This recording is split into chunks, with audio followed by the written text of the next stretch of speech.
50.44 ગ્રામ MD drugs સાથે જમીન દલાલી, કાપડ વેપારી, પાર્લર માલિક અને ઇલેક્ટ્રિશિયનની ધરપકડ. 10,000ની નકલી નોટો ઝડપાઈ.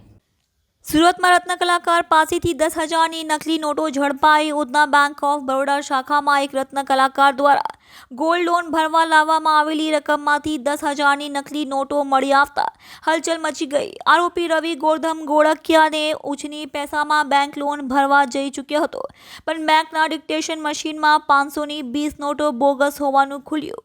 નોડલ અધિકારી અવધેશ શર્માએ ચોક બજાર પોલીસ સ્ટેશનમાં ફરિયાદ નોંધાવતા પોલીસે આરોપીની ધરપકડ કરી અને કોર્ટમાંથી 1 દિવસનો રિમાન્ડ મેળવ્યો. પોલીસ તપાસમાં રવિએ આ નોટો મિત્રો અને સંબંધીઓ પાસેથી ઉછીને લીધેલા પૈસામાંથી આવ્યા હોવાનું કહ્યું છે. હાલમાં નકલી નોટો ક્યાંથી આવી અને કોણે આપી તે અંગે તપાસ ચાલી રહી છે.